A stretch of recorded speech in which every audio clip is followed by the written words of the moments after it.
Okay, so my name's Erik Owens. I'm director of the International Studies program, and I'm a professor in the theology department as well.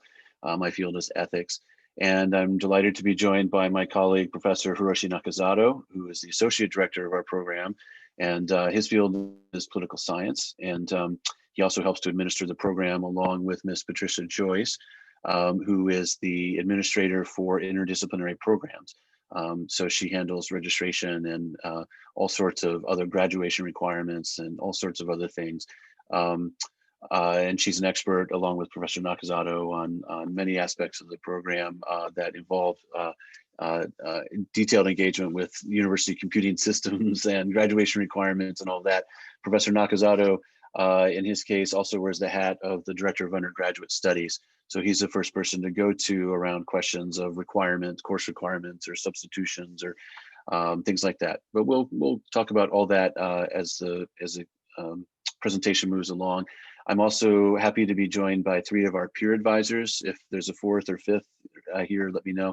But I know that Grace Cavanagh is here. She's a senior. Mahima Menghani is here. She's a senior. And Mary Sue is here. She's a junior. And all three can say a bit later about their program, but they serve as peer advisors, and along with our other three peer advisors are happy to talk with you about your application or about the program, or once you're accepted into the program, what it means to do a course plan and things like that. So they are terrific assets to our program, and I'm pleased that they're here with us today. I'm going to speak for about 15 minutes using a PowerPoint presentation to give you an overview of the program requirements in the major, and to talk a bit about the minor as well, so that we have a shared basis for conversation and questions. And then I'll ask the peer advisors I'll ask Professor Nakazato if he'd like to chip in anything, and then primarily we'll turn to the peer advisors if they have a few extra words. But mostly we want to leave at least a half hour for your questions and comments as well. I just want to make sure we also get some things out on the table as well. So with that, let me share my screen here, and I will just talk us through it. All right, minimize this. Okay, a bit about the IS program in general. When we talk to students about the IS program who have been through it or who are graduates, four terms generally come to the forefront. That the program is flexible, and it's flexible in the way that you're allowed to choose a concentration and choose a wide range of up to 300 different elective courses. You'll choose 4 of those electives out of a very large group across the university. And you choose your concentration, work with different faculty. It's very, very flexible. And that's always one of the top points that people talk about with the IS program, the major. Second, it's rigorous. Our students tend to be, terrific students academically, but also engaged civically and interested in a wide range of things. Our courses are challenging, and they're intended to be so. And students have always said that that's one of the highlights of the program for them. Thirdly, it's interdisciplinary, and that may be obvious to you in the sense that it talks about a wide array of things, but it also means that it's interdepartmental. And so you'll have people not just who teach about and work in spaces across disciplines, but we also have conversations that are from discipline to discipline. We'll have political scientists talking to historians, talking to theologians, talking to sociologists, et cetera. And that intermingling is a really important and productive part of our program. And finally, it's global. Again, this may seem obvious, but I'll try to be clear over the course of this presentation what that means to us, because it's not simply that our topic of study is global, it's also that the opportunities you have to travel and to study and research around the world are global, and that the opportunities for you post-graduation are global as well. Okay. The IS program is about 20 years old as a major. And it's about 5 or 6 years older than that as an independent study and a minor. We have always had a limited size in the program, and that's why there's an application process, because we want to make sure that our classes don't get bigger than our faculty can handle. Nearly all of our faculty also have appointments in other departments, which means they have responsibilities for advising and teaching in those departments as well. So it's important for us to make sure that we are keeping a good size on the program so that we can do the best advising and teaching possible. Over the past few years, the size of our major has risen. Over the past 10 years, it's risen from about 80 students to about 105 that we admit each year. And my estimate, rough estimate, I didn't check the numbers this week, but is around 270 majors and 120 minors right now, including 3 class years, classes of 2021, 22, and 23. And you'll note that those are down from, they're not 105 times 3, because some people do choose to transfer out of Boston College. Other students choose a different major, but we don't have ways to allow other people to join the major after your freshman year. And so the numbers trickle down just a little bit. And we have about 120 minors as well. We're also full members of the IS program and are involved in all of our activities and things as well. Last year's class that we admitted in February of 2020, we admitted 108 students for a variety of reasons. And instead of 105, we were able to squeeze a couple of people in. 25 were put on the wait list. As you can see, there's a average GPA in the mid 3.5 range. About 40% of those admitted were HANA students, about 10% or less were international students. And I think that 4 of them, we were just trying to figure this out recently, were accepted but took leaves of absence in the fall and or spring in ways that might impact our admissions for this year, but we're still working on that exactly.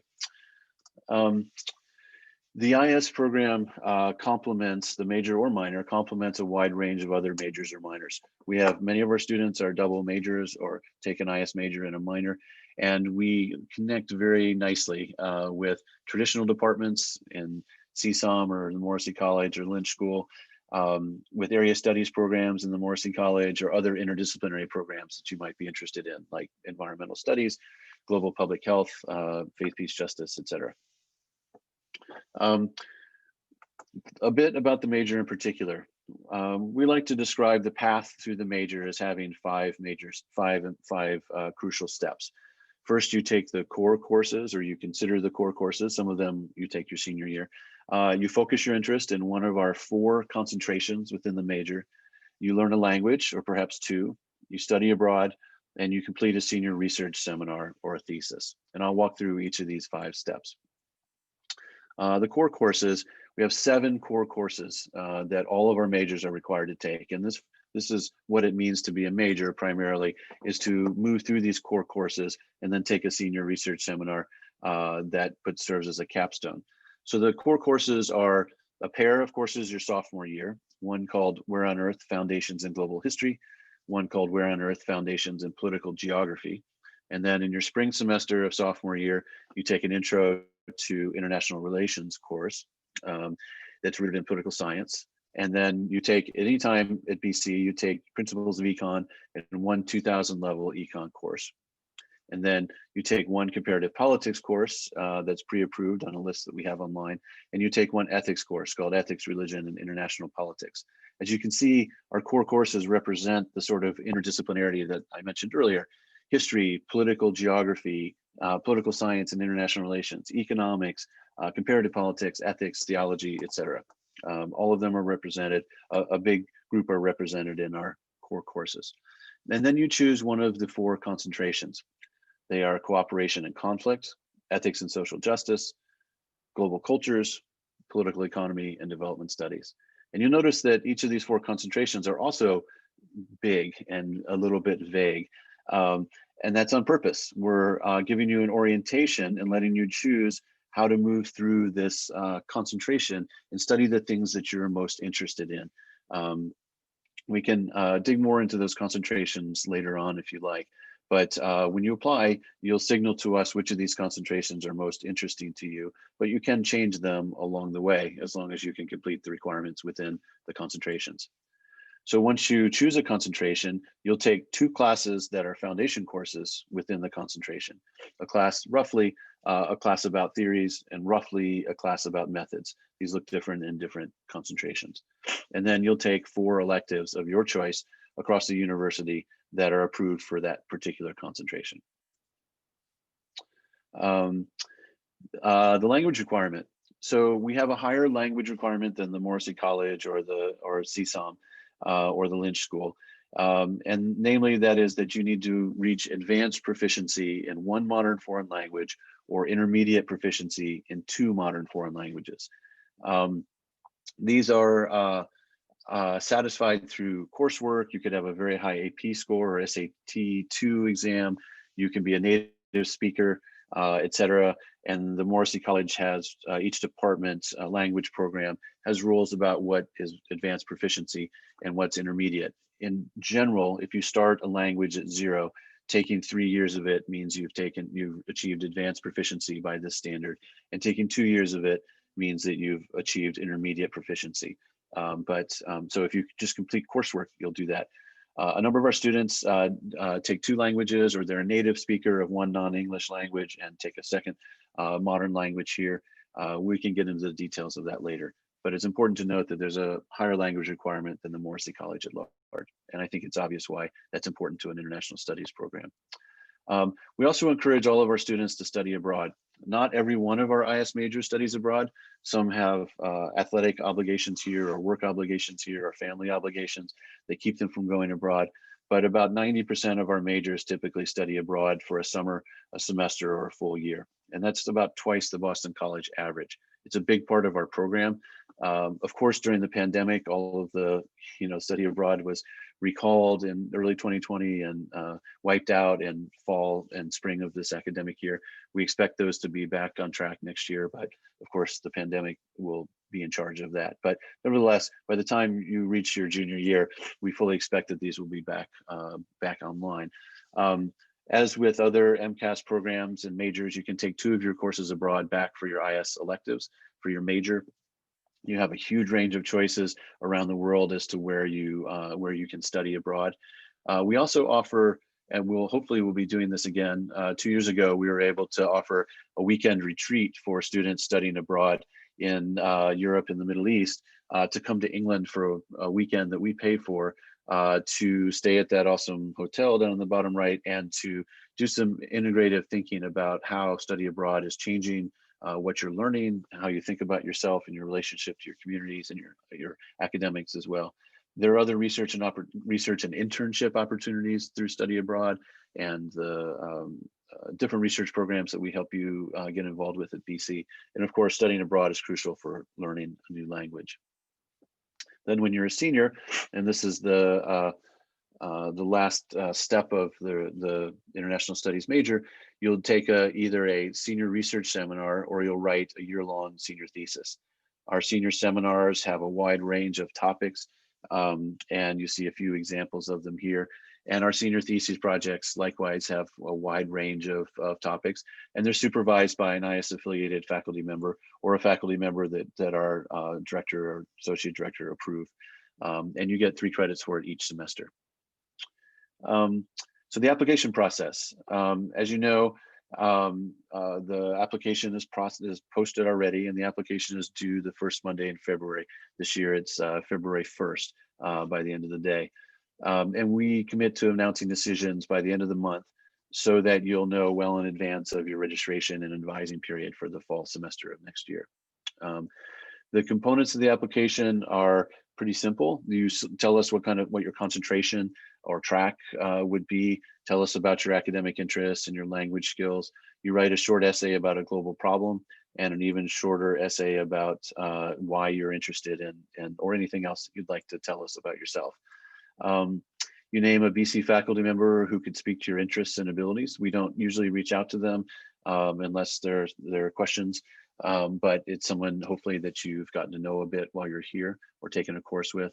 And then of course you let us see your transcript. So we look at your application first and foremost.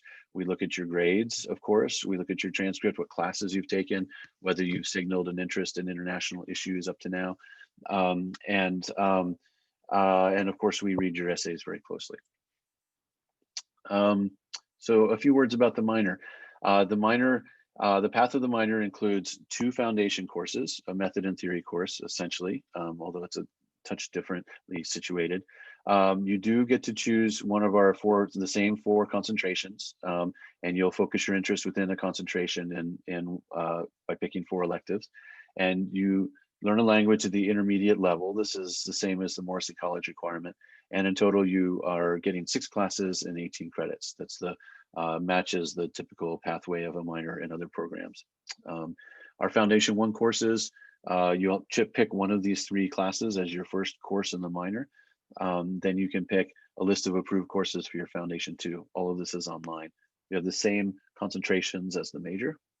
And let's see, the language requirement is the same as the Morrissey College, which is intermediate proficiency in 1 modern language. And importantly, there's no application process for the IS minor. You simply declare that you'd like to be a minor. You turn in a course plan that tells us what courses you'd like to count for the minor, whether you've taken them already or not. And basically that needs to be done by early part of your junior year, although we welcome it freshman, sophomore year as well.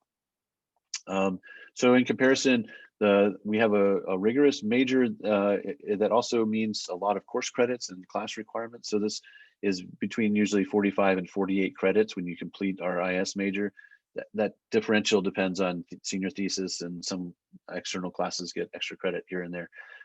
You'll take the core plus foundations plus electives and study abroad in your senior thesis, whereas in the minor, they're just the foundations and electives courses, not the core or the senior thesis or research seminar. Languages differ a little bit, and the admission process differs. Finally, I'll mention career pathways and professional pathways are always important to people, and we welcome conversations about that. I want to say that first, being an IS major or minor will take you across disciplines. This is one of the important aspects of contemporary liberal arts education, is learning across disciplines. And we model that in our classrooms and also in the way that you are able to choose courses across different schools at BC and across different programs. Some of our classes will be in the new Schiller Institute. Those classes come online, I think, in the fall.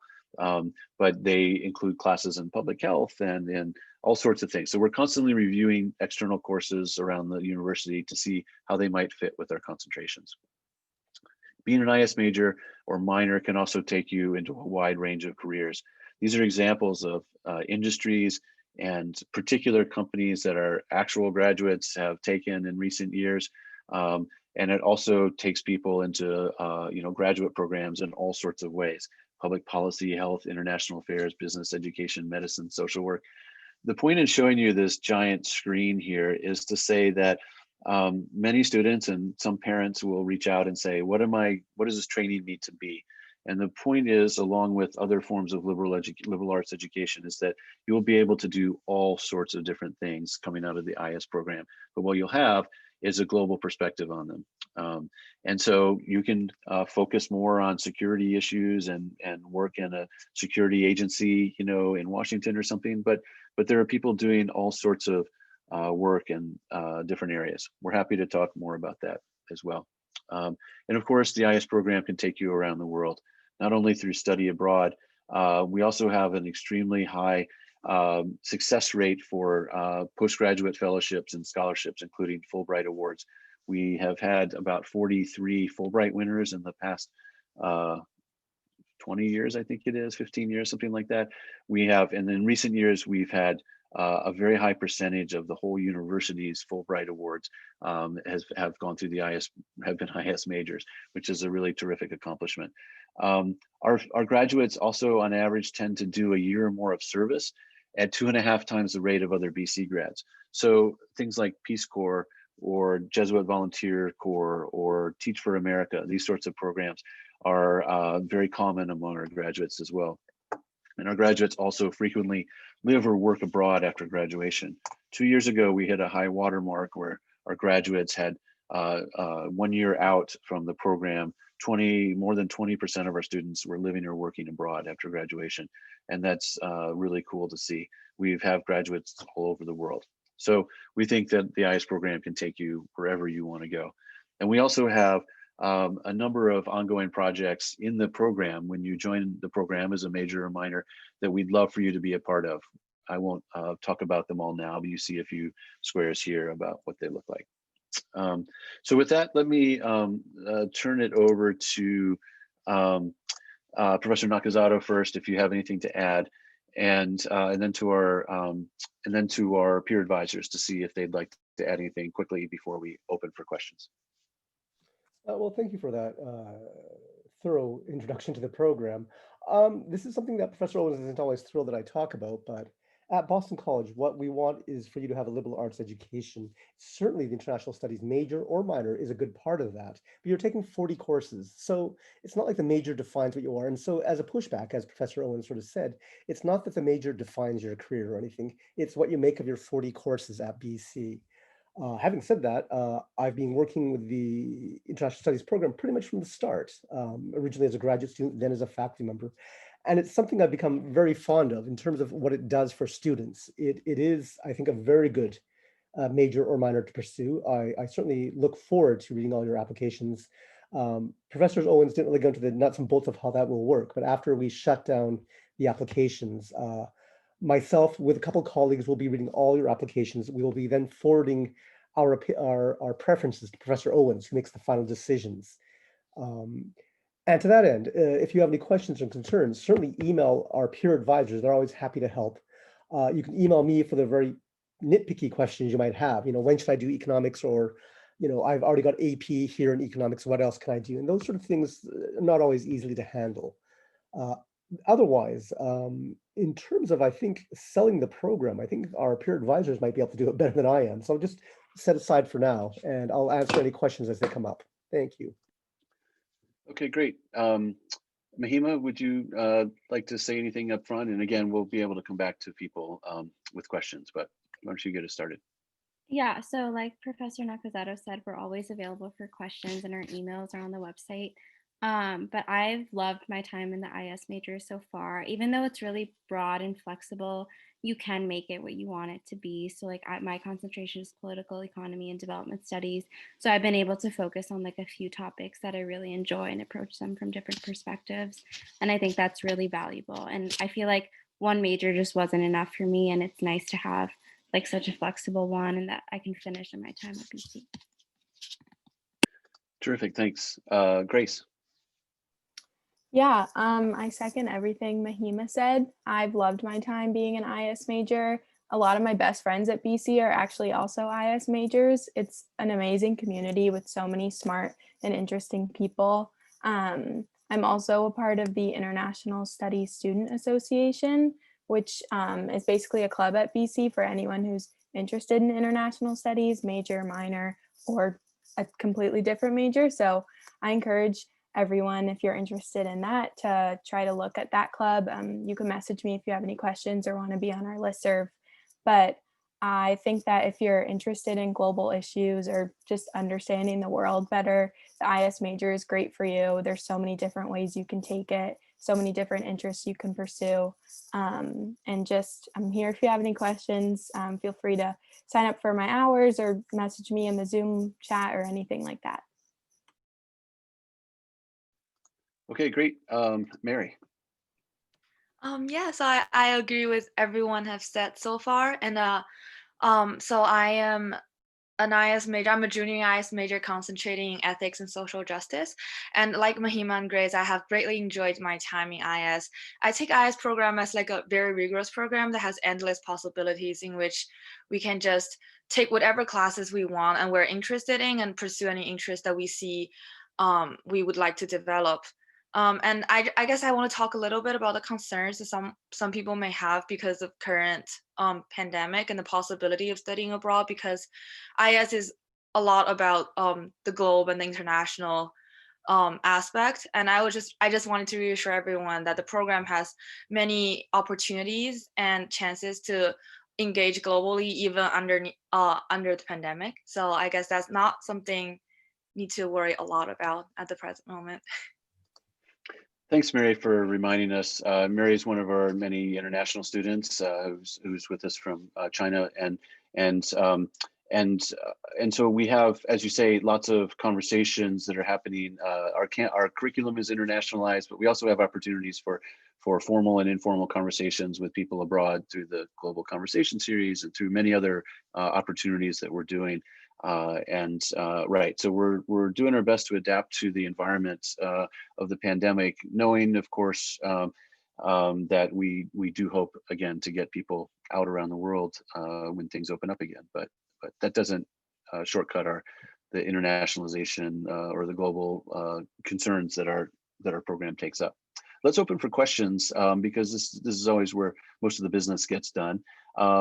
If you could raise your, I have a couple screens of people here, so it would help if you could raise your digital hand at the bottom of the Zoom screen to ask any questions you like at all, whether they're specific or general. Yeah, Katie Costa.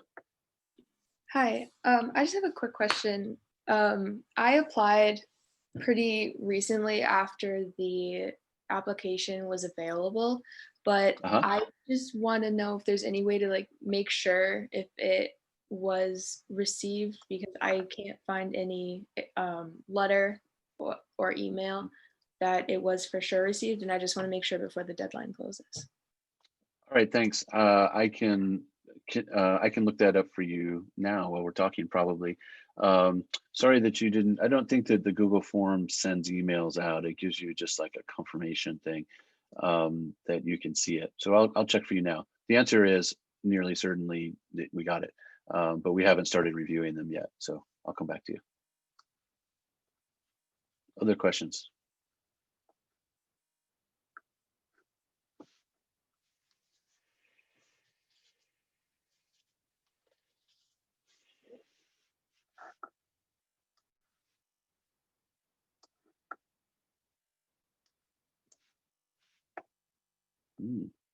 Did we nail it? Surely there are more curiosities out there. Grace Holt, yeah. Hi, I was just wondering, I was interested also in the Pulse program next year, and I was wondering if any of the peer advisors or even any of the faculty know if that would be a possibility to do both programs. Yeah, so. Do the peer advisors want to say anything first about that? Yeah, Okay. I took both Pulse program and the IS program. I actually enjoyed Pulse a lot. I am still volunteering at my Pulse placement right now at Samaritans. So that's definitely not something that you need to be too concerned about. The classes certainly, I know Pulse is like a year-long class, and so is Where on Earth. But you can certainly coordinate the classes so it doesn't conflict with each other. And the placement, you can also look at the different timings and see which placement can match your schedule the best. Good. Yeah, Professor Nakazato. If I can, just to clarify, Where on Earth is just a 1-semester course, but it is like 6 credits. Pulse is also 6 credits. So the fall semester is a little busy with Pulse taking up 6 classes, Where on Earth taking up, 6 credits. Where on Earth taking up 6 credits. You only have 3 credits left over. You might be doing, I don't know, an IS core or maybe just a university core. And then in the spring, you still have Pulse, which is still 6 credits. Then you have the Introduction to International Studies, which is 4 credits, International Relations, sorry. So it's the fall that gets a little jammed up, as Mary was saying, because it is a 6-credit course plus another 6-credit course. You have to try to find the placement that works for you and our schedule, but it is doable. We've had a number of students do it. What can be difficult if you're doing something like Arabic or Chinese as well, because that's also 6 credits. And at that point, you're taking 18 credits. Again, that's a little difficult to do, but students can do it. But yeah, no, we do welcome students. We encourage students to take Pulse. Everyone who's done it has said it's been enjoyable, and Mary being one of them. So it's doable is the main basic answer that she gave, and I affirm. Yeah, and I think it plugs especially nicely into the ethics and social justice area of our program, which I'm especially fond of as an ethicist. Katie Costa, I'll mention that I do see your application here, and there are a number of others that people have already filed as well. I don't want to, for privacy reasons, I don't want to read out the names of the ones we received, but I think you can trust that that if you filed it, that it's in there. Alyssa Aramond. Sorry if I mispronounced your name. It's okay, it's really long. I was wondering if there was one focus that was more popular than the others, or if they're all pretty equally spread out. Yeah, there's, I can say that they're not all 25%, 25%, 25%, but that's not because they're necessarily because they're more popular, like more loved. There are, you know, great partisans of all 4 of the concentrations. The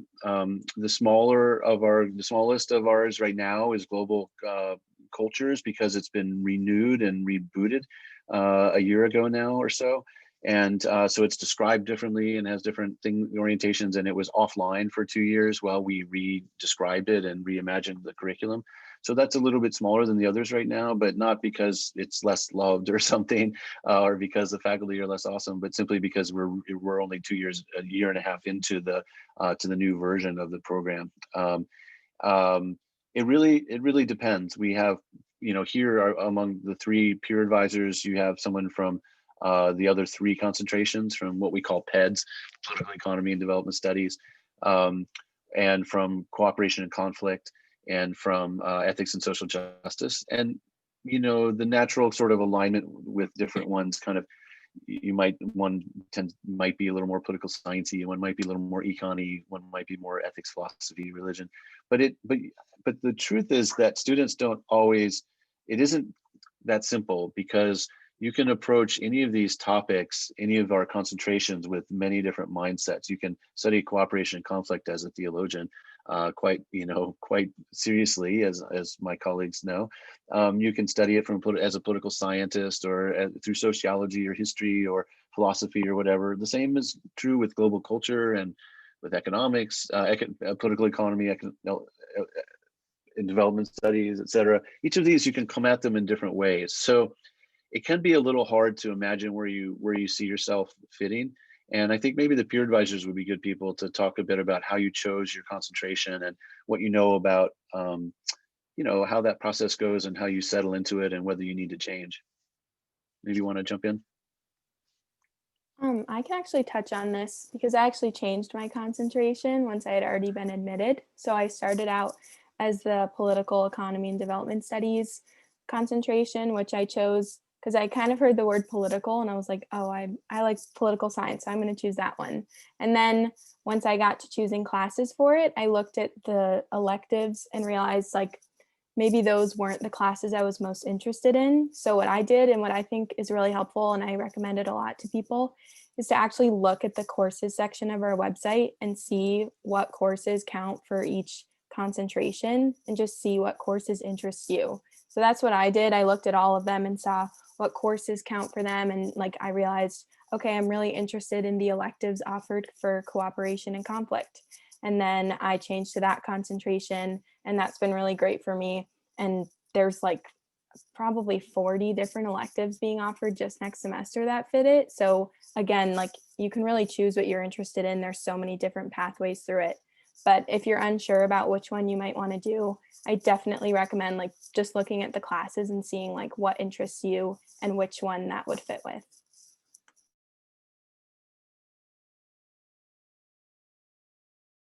Sorry, before the other peer advisors speak, I'll just mention I put the link to the courses page in your chat box, and you'll notice that there's on that page on our website, there's a list of all the courses that are offered this semester, spring 2021. And then that's the bulk of the page and all these different areas and things. And at the top of the page, there's also what's called a master list of pre-approved electives. And that's a massive spreadsheet with all of the electives that we are offering. Electives, not just the core courses, but the electives. So there are 2 separate places to look for. One is for what's offering this spring, and then the other is what we've approved in any semester. And some of those are likely to be taught again next year. Sorry, so Mahima or Mary? Yeah, I'm just going to echo what Grace said. I picked my concentration based on the classes that interested me from the electives list. And so I'm political economy and development studies. And I knew from my freshman year that I really enjoyed my econ classes. And it also like meshed really well with my finance minor. So that's how I picked it. But I was like thinking about changing it in the middle to cooperation and conflict as well, because a lot of those classes are super interesting, but I just settled on one where I could find the most. Yeah, Mary? Yeah, I also really wanted to echo that what Professor Owens said about the flexibility even within the concentration, because my concentration is ethics and social justice. I knew I really wanted to do something social justice related, and that's why I picked this concentration. So my second semester freshman year and my sophomore year were a lot more focused on the political social aspect. So a lot of political science class, sociology classes. But now I feel like I've been shifting more to the philosophy aspect of that. So I'm taking a lot more ethics classes. I even added a philosophy minor. So I think even like within the 4 years of my college, even I'm staying the same concentration, I can certainly treat it with different perspectives that is shifting along the years. Great, that's super helpful. Other questions, concerns about the process, about career stuff, about class selections, about faculty? Yeah, Bradford. Hi, I was just wondering if the peer advisors could talk a little bit about their post-grad plans. Great. Or maybe not, maybe that's an anxious topic. We'll let them choose. I can go first. So I don't know what I'm doing yet. I know that I want to go to law school eventually, but I really want to get work experience before that. And so right now I'm just applying and interviewing for a bunch of paralegal positions. I actually have an interview in an hour. But yeah, so I'm still like in the middle of that. And the hiring timeline for paralegals is like way off. Like it's in the spring. And so yeah, I don't know yet, but that's my goal. Can you speak a bit to any things that you've done during your time here that you feel helped you make a career decision? You know, internships or classes or projects or programs or research things that have helped you in that direction? Yeah, so I've done a lot of research at BC. I was on Professor Krause's research team on political violence, and then I also did an advanced study grant. And I realized I do not want to go into research after doing that. It was still really helpful because I got a lot of skills that are helpful in law, like writing and communicating and organizing, and that was great. But I decided it's not for me, and so I kind of settled on law because of my internships. I've had a few. One of them was at the U.S. Attorney's Office in Boston, which was my favorite and probably the most helpful. And yeah, and then I took some classes. So within political economy concentration, one of the classes that counted as an elective is international business law. And that's a management school class, but I loved it. And I was like, this is really interesting. And I really want to do this in the future. And so that's kind of how I decided on law, but I'm still uncertain, which is why I really want to get a full-time job at a law firm and then really decide if it's for me. Mm-hmm. Great. Grace? Yeah, so like Mahima, I still have not figured out what I'm doing next year. It's pretty normal for the international studies related jobs to have hiring timelines that start in the spring. So whereas like a lot of my friends in CSUM might have secured jobs in the fall, basically most of the people I know like right now are applying for jobs if they're international studies majors. So I'm still trying to figure out what I want to do next year. I applied for a Fulbright, so I'm waiting to hear back about that. But I've had a few internship experiences that have really helped me sort of narrow down what I want to do. After my sophomore year, I had an internship with the State Department at the U.S. Embassy in Lima, Peru, which was a really great learning experience, but also showed me that I don't think I want to go that route working for the State Department in like a big bureaucracy. So that was a great experience, like just in terms of learning so much, but also showing me like maybe something that's not for me and helping me to try to explore other areas of international studies. So this past year, I've also been working as an intern for the BC Center for Human Rights and International Justice. And that's been a lot more like research oriented and also different advocacy relating to migration issues. And that has been really enjoyable for me. So I'm hoping to apply for some jobs that are more related to the research area, writing, reading and writing, that sort of thing. And also, you know, maybe something with advocacy. My research interests are really focused on human rights and migration issues. So that's what I'm hoping to do. But honestly, it's also up in the air. So we'll see. Mm-hmm. Mary, do you want to say anything about this? Because I'm still a junior, so I guess I have more uncertainties about what I'm gonna do post grad. But I am currently right now studying intensely for the LSAT. So one possible path that I might take is go directly to law school. I do think it might be better to get a few years of job experience and to see what is it like before going to law school. But the situations can be more complicated given international students can only have 1 year of OPT, and then the pandemic there's a lot of uncertainties in there.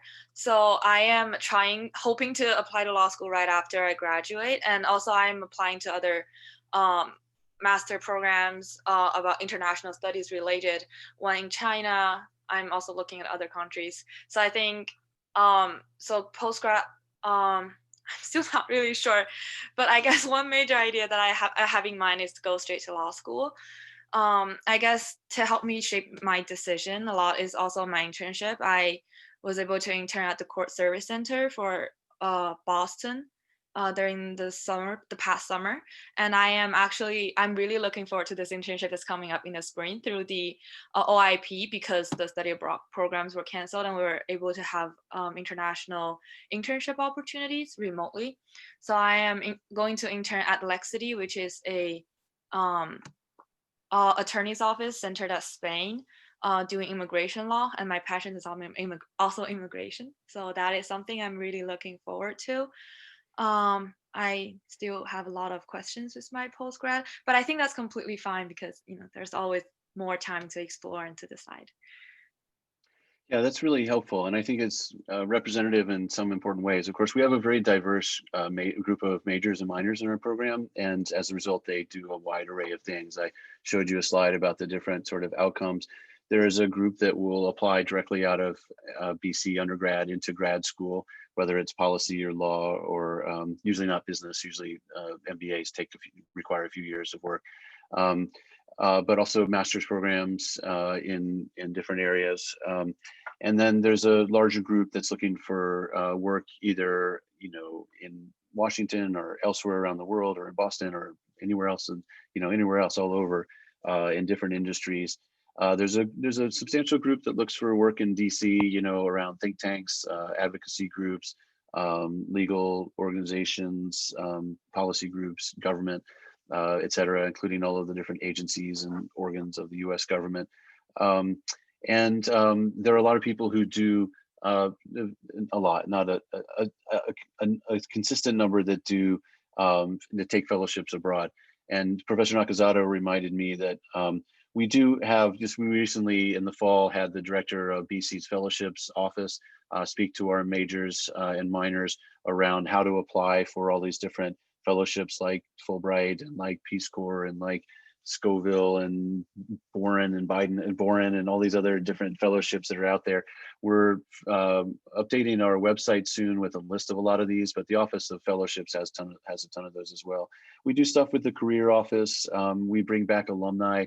We have a really robust group of about 1,000 alumni who are interested, who have joined, many of whom, about 200 of whom have joined the Eagle Link mentoring program and are on our international studies LinkedIn. We have a couple hundred people on our LinkedIn for a group for international studies, and they're always happy to answer questions or help with introductions or things like that. So it's a diverse pathway for people, and that can be challenging in a sense because everyone's not doing the same thing.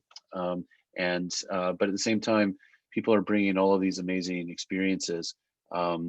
Like internships abroad, programs in Croatia and in Geneva and in Madrid and in Dublin and in maybe in Lima too, I'm not sure. The study abroad programs have internships built into them.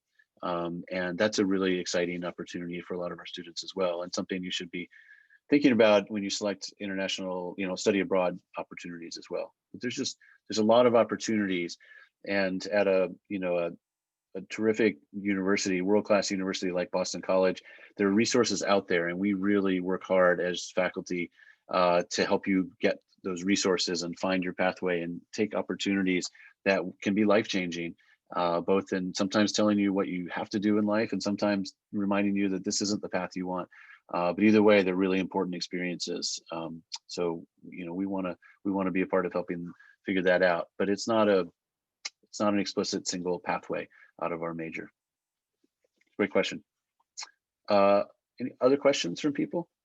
While I'm cheering our peer advisors, I'll put a link here so you can meet not just the 3 that are here, but our other 3 peer advisors Brianna and Pearson and Mariana as well. You can see their bios there and click on their photo on that page to make a direct appointment to chat with them via Zoom about any of this stuff. Other questions or comments, concerns?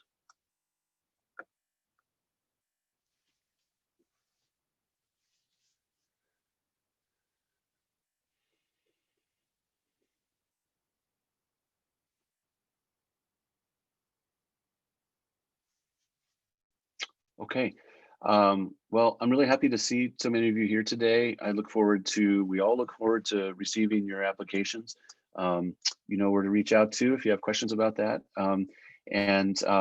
They're due by the end of the day, a week from Monday. So, you know, we really look forward to seeing them and welcoming you into the major or the minor. We have a terrific community, and this semester, like last, is weird where we can't gather physically together, but we typically do on a normal year. And starting in the fall again, we'll be having receptions here at Connolly House, out on our back lawn. We'll have all sorts of in-person programming where you'll get a chance to meet people. We do this virtually also in the spring. You'll see we'll have a welcome for all our new majors and minors virtually, but we'll get back to doing that physically again in the fall, I hope. And you'll see that it's not just a major. I think it's a great community to be a part of here at BC as well. So thanks for taking the time to learn about it more, and good luck as school starts next week. Thank you. Thank you.